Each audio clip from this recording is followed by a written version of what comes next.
Hey guys, आज की video में हम हेलबाउंड सीजन 1 के थर्ड एपिसोड के बारे में बात करेंगे, जिसमें न्यू ट्रूथ जुंग की असलियत जिन और मिन के सामने आके जुंग को भी काले शैतान मारने आएंगे। सो वीडियो को पूरा देख के चैनल को सब्सक्राइब भी जरूर कर देना। और हाँ, अगर आपने स्टार्टिंग के वीडियो से नहीं देखे तो डिस्क्रिप्शन बॉक्स की लिंक से देख लेना। चलिए अब आज के वीडियो को स्टार्ट करते हैं। तो पिछले एपिसोड के एंडिंग में हमने देखा था कि 3 बजते ही हल्की सी आवाज आती है, जिससे पार्क डरने लगती है। तो इस एपिसोड की शुरुआत वही से होती है, जहाँ पे कुछ आवाज आने के कुछ देर बाद वहाँ पे वो 3 काले शैतान आते हैं और पार्क को मारने लगते, तो सब लोगों के होश उड़ने लगते हैं। साथ में पार्क को देख के कुछ लोग उदास होने लगते हैं और जिन भी शौक होके एक शैतान पे फायर करता है, तो वो शैतान जिन को धनका दे के पार्क को बहुत बुरी तरीके से मार देता है और उसे जला के एक इनविजिबल दीवार में चले जाते हैं। तो सब लोग शौक होके उन पाइयों पार्क की जली बॉडी के आगे अपना सर झुकाता है। तो वीआईपी लोग और वहाँ पे जो भी देखने आए होते हैं, वो सब लोग भी पार्क की बॉडी के आगे अपना सर झुकाते हैं। तो मीन एकदम सदमे में चली जाती है। वैसे ही हमें सीरीज का नाम दिखाया जाता है। उसके बाद जिन हॉस्पिटल में होके उसे होश आता है, लेकिन हॉस्पिटल में कोई भी नहीं होता। तो जिन हॉस्पिटल से अपने घर जाता है और हिजुंग को देखने लगता है, लेकिन वो घर में नहीं होती। तो जिन अपनी बेटी को कॉल करता है और उसका फोन बंद आता है। तो जिन वहीं पे उदास होके सो जाता है। अगले दिन जिन पुलिस स्टेशन में जाता है, तो शहर में उसे कोई भी नहीं दिखाई देता। साथ में ऑफिस में जाता है, तो वहाँ पे भी उसे कोई भी नहीं दिखाई देता, जिसे जिन न्यूज लगा के देखने लगता है। तो वहाँ पे रिपोर्टर पार्क के साथ जो भी हुआ वो सब दिखा के न्यू ट्रूथ जुंग के बारे में बता के उसके लोगों को बचाने वाले कुछ कारनामे दिखाती है और वीडियो कॉल पे उसका इंटरव्यू लेने लगती है। तो जुंग सबको ईश्वर के बारे में ज्ञान देने लगता है। वहीं पे स्टेशन में दूसरे पुलिस स्टेशन के ऑफिसर ने सीसीटीवी फुटेज भेजे होते हैं। तो जिन उन फोटोज को देखने लगता है, तो उसमें उसे कातिल को ले जाते हुए दिखते हैं। तो ले जाने वाले के कपड़े से जिन समझ जाता है कि वो हीजुंग है। तभी न्यूज पे जुंग वीडियो कॉल से बात कर रहा होता है, तो उसके पीछे हीजुंग के कपड़े दिखते हैं, जिससे जिन समझ जाता है कि इस कांड में जुंग शामिल है, जिससे वो शॉक होकर तुरंत उसके पास जाने के लिए निकलता है। इंटरव्यू देते देते जुंग हल्का सा भड़कता है और इंसानों को ईश्वर की मर्जी समझ नहीं आई, इसलिए ईश्वर को ये कदम उठाना पड़ा। हमें जू और पार्क के गुनाहों के बारे में नहीं पता, लेकिन उसके बच्चों को विदेश भेजने वाले लोगों की पहचान हो गई है। अब हमें अच्छाई के रास्ते पे चलना चाहिए, ऐसा बोलता है। और इंटरव्यू खत्म होने वाला होता है। तो जुंग, मैंने ईश्वर का सेवक होने के नाते अपना काम कर दिया है, मैं सबका न्यू ट्रूथ में स्वागत करता हूँ, ऐसा बोल के हवस वाली स्माइल देता है। उसके बाद एरोहेड लाइव आता है और न्यू ट्रूथ की तारीफ करके इंसान जल्द ही सब भूल जाएंगे, ऐसा वैसा बोलता है। साथ में मीन और बॉस योंगो पार्क की बॉडी के आगे नहीं झुका था और जिन ने शैतान पे गोली चलाई थी, तो वो वीडियो दिखा के उन्हें गालियां वगैरह देने लगता है, जिससे अब मीन समझ जाती है कि उनका वहां रहना ठीक नहीं है, जिससे वो टिकट वगैरह बुक करके परेशानी में ही अपनी माँ के साथ वहां से जाने की पैकिंग करने लगती है। तभी उसे वो पिछले एपिसोड में पार्सल आया था वो दिखता है। तो मीन उस पार्सल को देखने लगती है, तो वहाँ पे जुंग के बारे में खबर होती है, जिसमें उसे 20 साल पहले एंजल की वार्निंग मिली थी, ऐसा वैसा होता है, जिसे देख के मीन शॉक होती है और वो तुरंत अपनी माँ को लेकर अपने ऑफिस में जाती है। साथ में अपनी माँ को गाड़ी में रख के खुद बॉस योंगो को कॉल करके ऑफिस में जाती है। तो ऑफिस में पूरी तोड़फोड़ हुई होती है। साथ में योंगो भी चौराहे पे घायल पड़ा होता है और वो उसी हालत में मीन से फोन पे बात करके रोने लगता है। तभी पार्किंग में मास्क लगा के एरोहेड के कुछ लड़के लड़के आती है और गाड़ी में उन्हें मीन की माँ दिखती है। तो वो लोग गाड़ी के कांच फोड़ के मीन की माँ को बाहर निकाल के मारने लगते हैं। तभी वहाँ पे मीन आती है और वो उन्हें रोकने लगती है। तो वो लड़के लड़कियां उसे भी धमकी देते हैं, साथ में वीडियोस बना के वहाँ से चले जाते हैं। तो मीन हेल्प के लिए कॉल करने लगती है। तो थोड़ी देर में एम्बुलेंस आती है और मीन अपनी माँ को लेकर हॉस्पिटल में जाती है। तो वहाँ पे मीन फॉर्म वगैरह भर के उदासों के बाहर ही बैठती है, लेकिन मीन को लड़कों ने मार के जो वीडियो बनाया था वो फैल जाता है। तो हॉस्पिटल के सब लोग मीन की तरफ ही देखने लगते हैं, जिससे मीन मोबाइल चेक करती है और उदासों के अपनी माँ के पास जाके देखती है। तो उसकी माँ के पास कोई भी नर्स वगैरह नहीं होती, साथ में उसकी माँ मर चुकी होती है। तो मीन उदास होती है। तभी डॉक्टर आके उसे बाहर जाने को बोलती है। तो मीन मेरी माँ मर चुकी है ऐसा बोल के वहां से चली जाती है। यहाँ जिन स्टूडेंट्स रेसिडेंस में आता है, तो वहाँ पे बहुत सारे लोग होते हैं, जिससे वो गाड़ी से हथियार लेकर जुंग के कमरे में जाने लगता है, लेकिन सब लोग उसे रोकने लगते हैं। तो जिन उन्हें मारने की धमकी देके किसी तरह से जुंग के कमरे के पास जाके वो कमरा तोड़ के अंदर देखने लगता है, लेकिन कमरे में कोई भी नहीं होता, जिससे जिन वहां से जाने लगता है। तो बाहर खड़े लोग उसे पकड़ के धमकी देने लगते हैं, जिससे उसका फोन भी नीचे गिरता है। तभी उसके फोन पे जुंग का कॉल आता है और वो लोगों को दिखता है। तो सब लोग जिन को मारना बंद कर देते हैं, जिससे जिन कॉल उठा के जुंग से बात करने लगता है। तो जुंग सब लोगों को रोक के जिन को जाने दो, मुझे उससे अकेले में बात करनी है, ऐसा वैसा बोलता है। तो जिन किसी तरह से वहां से निकल जाता है, जिससे जुंग उसे हीजुंग को देखना चाहते हो तो एड्रेस पे आ जाना, ऐसा बोल के एड्रेस भेजता है। तो जिन उस एड्रेस पे जाता है। तो वो एक सुनसान बिल्डिंग होती है, जहाँ पे पहुंचते ही जिन हीजुंग को देखने लगता है। वहीं पे मीन वो पार्सल वाले कागजात पे पेस्टर नाम के आदमी ने जुंग का इंटरव्यू लिया था। तो मीन तुरंत पेस्टर के पास जाती है। तो पेस्टर मीन को पहचान लेता है, जिससे मीन उसे वो इंटरव्यू दिखा के जुंग के बारे में पूछने लगती है, जिससे पेस्टर मेरे पास अब भी वो रिकॉर्डिंग है ऐसा बोल के इंटरव्यू वाली रिकॉर्डिंग मीन को सुनाने लगता है।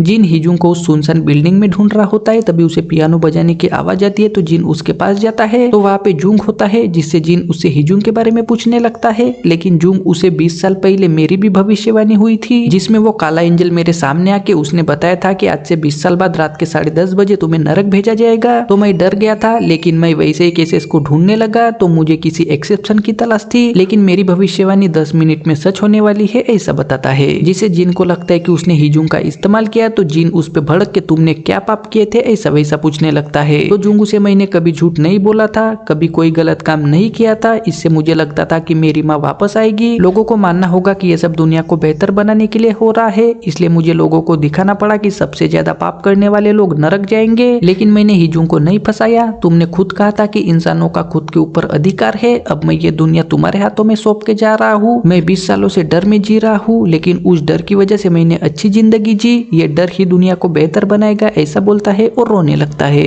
यह रिकॉर्डिंग में भी वही 20 साल वाली भविष्यवाणी के बारे में होता है, जिससे मीन पेस्टर को वो रिकॉर्डिंग मांगती है। लेकिन पेस्टर वो रिकॉर्डिंग डिलीट करके कुछ दिन पहले जुंग मुझसे मिलने आया था और उसने मुझे मुंह बंद रखने के बदले तगड़ा ऑफर दिया था। उसने मुझे वादा किया था कि वो मुझे न्यू ट्रूथ का चेयरमैन बना देगा, साथ में मुझे तुम्हें मारना भी है ऐसा बोलता है। तो मीन डर जाती है और वहां से भागने लगती है। लेकिन बाहर वो मास्क वाले एरोहेड के लोग होते हैं जो मीन को पकड़ लेते हैं। तो पेस्टर उसे बाय बोल के चला जाता है, जिससे वो मास्क वाले लोग मीन को मारने लगते हैं, साथ में अच्छे से दनका दे के उसे वहीं पे फेंक के सब चले जाते हैं। बिल्डिंग में जुंग जिन को हमारे पास ज्यादा टाइम नहीं है, हिजुंग घर पे तुम्हारा वेट कर रही है, वो काले शैतान मुझे लेने आएंगे, तो तुम वो सब रिकॉर्ड करके दुनिया को दिखा देना, जिससे सब लोग डर जाएंगे। जिसके बाद तुम अपने बीवी के कातिल के मर्डर के जुर्म में अपनी ही बेटी को गिरफ्तार कर सकते हो, या फिर मरते दम तक मेरी मौत के बारे में चुप रहना होगा और हिजुंग के साथ नई दुनिया में रह के मजे करो ऐसा बोलता है। तो जिंग शॉक हो के उसकी बोलती बंद हो जाती है। तभी शैतान आने की आवाज आती है। तो जुंग जिन को ये दुनिया तुम्हारे हाथ में है, मेरे मरने के बाद मेरी राख नदी में बहा देना ऐसा बोलता है। तभी वहाँ पे 3 काले शैतान आते हैं और वो जुंग को मारने लगते हैं, साथ में उसे भी जला के वो चले जाते हैं। तो जिन बहुत उदास होकर घर में आता है और हिजुंग के सामने रोने लगता है। तो हिजुंग उसे गले लगा के दिलासा देती है। उसके बाद कुछ दिनों के बाद का सीन दिखाया जाता है, जहाँ पे एक जगह पे उन काले शैतानों की मूर्तियां बनाई होती है। तो उन्हें देख के एक बे नाम का आदमी न्यू ट्रूथ से थोड़ी नफरत करता है। वैसे ही 3rd एपिसोड खत्म हो जाता है।